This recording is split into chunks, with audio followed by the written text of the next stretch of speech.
గుంటూరు. ముందుగా అందరికీ నమస్కారం. నా పేరు శ్రీ హేమలత. నేను గుంటూరు జిల్లా నుంచి వచ్చాను. ప్రస్తుతం మేము చెప్పబోయే ఒక కథ వచ్చేసి ఒగ్గు కథ. మేము ట్రెడిషనల్ ఒగ్గు కథ తీసుకొని ప్రస్తుతం సమాజంలో ఉన్న సమస్యను వివరించబోతున్నాం మరియు దానికి పరిష్కారం కూడా చెప్పబోతున్నాం. నా పేరు దివ్య. నేను 9th క్లాస్ చదువుతున్నాను.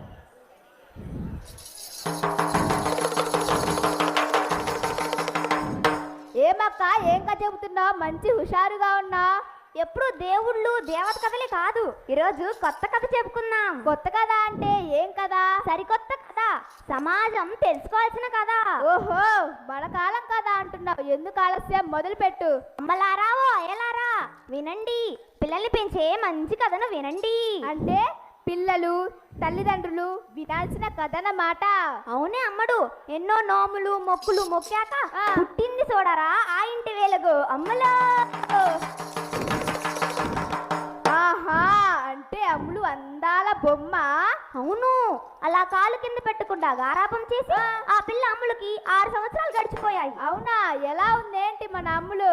నవ్విందంటే పాల వెళ్ళి జనకర జనారే జనకు జన జనారే, మాట్లాడిందంటే జాబిల్లే జనకర జనారే జనకు జన జనారే, నాగు పాము లాంటి నల్ల జడ జనకర జనారే జనకు జన జనారే, తల నిండా పూలు జడే అలిగిందంటే అమ్ములాడి. అలిగితే ఏమవుతుంది? అందరికీ గుండె దడదడా. ఓహో, అలా అలా అడిగిందల్లా కాదనకుండా చాలా గారాబంగా పెంచారన్నమాట. అవును, అమ్ములు అలిగిందంటే కొండ మీద కోతునైనా తేవాల్సిందే. అలా పెరుగుతూ పెరుగుతూ సెల్ ఫోన్ చేతికొచ్చింది. ఏంటి, అంత చిన్న పిల్లకే సెల్ ఫోనా? ఎక్కడున్నావే పిల్ల, పిల్లలు ఏడిస్తే ఆడించే రోజులు పోయాయి, సెల్లివ్వటమే. అలానే మన అమ్ములు కూడా సెల్ ఫోన్ తో 10 సంవత్సరాల వయసు గడిపేసింది. ఇన్స్టాలో అకౌంట్లు, వాట్సాప్ లో చాటింగ్లు బాగా నేర్చుకుంది. ఆహా, సెల్ ఫోన్ వాడడంలో మంచి దిట్టనమాట. సరే, మరి చదువు ఎలా ఉందేంటి? చదువేమో అటకెక్కిందే హైలేసో హైలేసా, సొగసేమో మొదలయ్యిందే హైలేసో హైలేసా. హోంవర్క్ ఏమో అమ్మ చేసిద్ది, నానేమో టీచర్లు పెడతాడు, అమ్మేమో అమ్ములు అందంగా రెడీ చేసిద్ది. అలా ఉందన్నమాట మన అమ్ములు. అవును, మాట్లాడితే కోపం, ఎవ్వరూ తిట్టకూడదు, తిట్టారంటే అలిగిద్ది. అలా మన అమ్ములు క్రమక్రమంగా పెరుగుతూ ఉంది. మరి 10వ తరగతి వచ్చిందా? చదువుతుందా? పాస్ అయిద్దా లేదా? 10వ తరగతికి వచ్చిన మన అమ్ములు రెడీ అవ్వడానికి గంట, బడికి వెళ్ళిన దగ్గర నుంచి ముచ్చట్లు. ఎవరెవరు ఏ డ్రెస్ వేసుకొచ్చారు, ఎవరి కళ్ళు చూస్తున్నారు, ఇలా గడుస్తుంది స్కూల్ టైం అంతా. మరి మన అమ్ములు ఏం చేస్తుంది? ఎటు చూడట్లేదా? వస్తున్నా, అక్కడికే వస్తున్నా. రాత్రైందంటే నాయనో సెల్ ఫోన్ అంట నాయన, వదిలిపెట్టదు నాయనో, చాటింగులంట నాయన, మెసేజ్లంట నాయనో, ఇన్స్టా అంట నాయన, పరిచయమంట నాయనో, సెల్ఫీలంట నాయన, ఫోటోలంట నాయనో, వీడియోలంట నాయన, సెండింగులంట నాయన. ఓహో, అలా ప్రేమలో చాటింగుల్లో మెసేజుల్లో మునిగి తేలిందన్నమాట. అవును, 14 ఏళ్ళకి తన జీవితం మొత్తాన్ని ఇన్స్టాగ్రామ్ లో పెట్టేసి అలా ఫేస్బుక్ లో తను బుక్ అయిపోయింది. అరే, అలా ఎదుగుతున్న సమయంలో ఒక రోజు రాత్రి 10 గంటలకు ఫోన్ వచ్చింది. అవునా? ఎక్కడి నుండి ఫోను?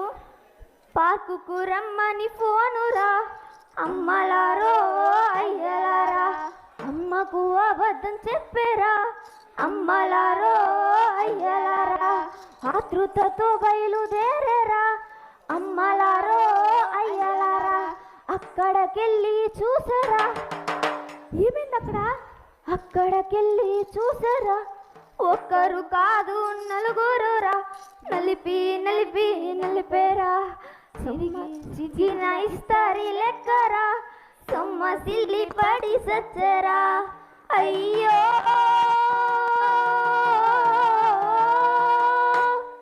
అన్యాయం జరిగింది చూడరా, ఆగమాగం అయ్యే చూడరా. అరే, అంత ఘోరం జరిగిందా? మరి తప్పు ఎవరిదంటావా? అంటావా అక్క? ఎవరిదంటే ఈ రోజున పిల్లలు గెలిచినా ఓడినా దానికి తల్లిదండ్రులే కారణం. బాగా చెప్పావు అక్క, తల్లిదండ్రులే ముఖ్యం. సరే మరి పిల్లలు ఎలా ఉండాలంటావు?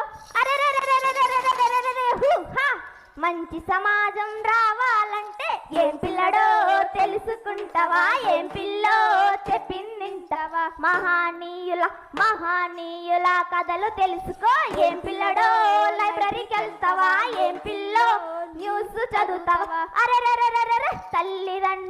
తల్లిదండ్రుల మాటలు వింటూ ఏం పిల్లడో బుద్ధిగుంటావా, ఏం పిల్లో కథలు వింటావా. ఉపాధ్యాయుల అండతో ఏం పిల్లడో పాఠాలు వింటావా, ఏం పిల్లో గుణ పాఠాలు వింటావా. ఇప్పుడు అర్థమైంది, తల్లిదండ్రులు, ఉపాధ్యాయులు, తాతానాయనములు పుస్తకాలే పిల్లలు నేస్తాలంటావు. బాగా అర్థం చేసుకున్నావే చెల్లి.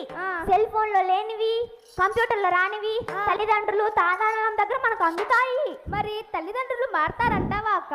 మారాలి చెల్లి. విన్నావుగా మన అమ్ములు ఎలా అయిందో. ఖచ్చితంగా తల్లిదండ్రులే మారాలి. ఎందుకంటే వారు పెద్దవారు, పిల్లలు అనుభవం లేనివారు. కాబట్టి అనుభవం ఉన్న పెద్దవాళ్ళే మారాలి. అవును. పిల్లల్ని గారాబం చేయకుండా పెంచాలి. ఇక మన సమయం అయిపోయింది, వెళ్దామా? అలాగే అక్క. ధన్యవాదాలు.